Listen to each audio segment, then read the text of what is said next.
د ماشومانو تربیت باره کې درته یو اهم خبره او اصول بیانوم. زمونږ ماشومان به څنګه تکړه کېږي؟ زمونږ بچي یا زمونږ نوکران یا ستا ورور ستا نوسې ستا چې هر څه رشته دار دی، ته وایې چې دا زه تکړه کړم.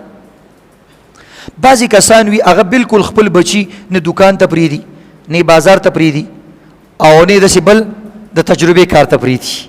نو بس هغه دقسې ړوند کوڼ عادت شي، په هېڅ باندې هم نه پوهېږي. ماشومانو سره لږ خواري کول پکار دي. هر مجلس ته هم نه دي پرېغوستل، خو چې کوم کاروباري ځای نه دي او کوم د تجربې ځای نه دي هلته ماشوم عادت کول پکار دي. او دغه رنګې ماهر استاد له کتل پکار دي. ماهر استاد سره کښېنه، هغه نه به څه زده کړي.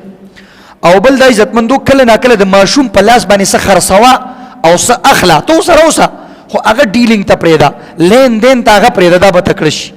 دې باره کې یو حکایت لیکلی شوی دی. یو بادشاه هغه له یو ځل چا ګفټ کې 2 شاهین باز ورکړه، بازونه، باز چې موږ ورته وایو شاهین، شهباز. 2 بچي وله ورکړه. هغه بچي غټ کړه.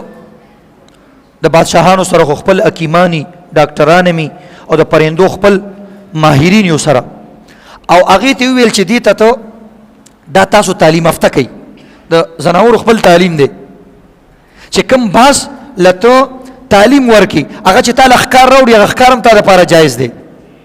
کوم سپي له چې ته تعلیم ورکړي، کلب معلم دی ته وایي، تعلیم یافته سپی او تعلیم یافته باز، نو د هغې ښکار هم به ته خوړی شي، په بسم الله به پرېږدې. نو هغه باز ډېر مزیدار و. نو ویل ده ته تاسو د ښکار چلو ښایي او د الوتلو چلو ښایي. نو هغه یو باز ډېر تکړه شو او ډېر الوته یې زده کړه، او هغه بل همدغه شان په دې دغه باندې به ناستو، ونه باندې به ناستو، نه پاسېدو.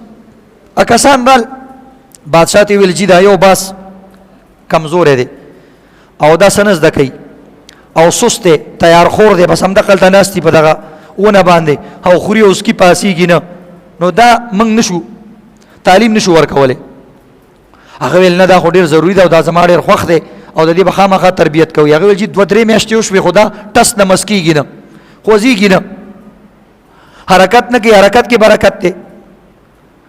هغه بادشاه هغه باز ډېر خوښ و، اعلان یې وکړو، عام اعلان یې وکړو چې کوم سړي زما دا باز اموخته کو او دې ته الوتل زده کړه او دې ته د ښکار چل زده کو، هغه له به زه ډېر غټ انعام ورکوم.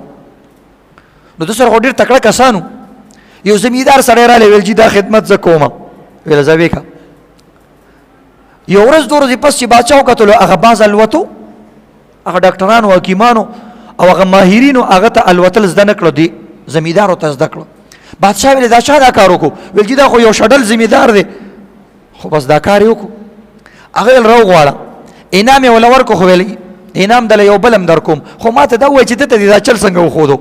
دا ټول ډاکټران دا هر څه فیل شو. ویل چې دا خو بالکل آسان کار دی، دې کې د تعلیم ورکولو سره ضرورت نشته، زناورو ته به تعلیم خپله کېږي، د کتابونو او د یونیورسټیانو او د سبق ویلو ضرورت ورته نشته، بالکل آسان کار دی. وایي دا چې په کومه څانګه او کوم شاخ او خاخ باندې ناستو، وایي هغه څانګه وله ما کټ کړه، چې هغه څانګه مې کټ کړله نو دا لاندې را پرېوتو، چې کله لاندې را پرېوتو نو د ده خو عادت دی چې کله پې تکلیف راشي دا په خپله باندې وزرې خوځوي، چې وزرې وخوځولې په خپله یې د الوتلو چل زده کو.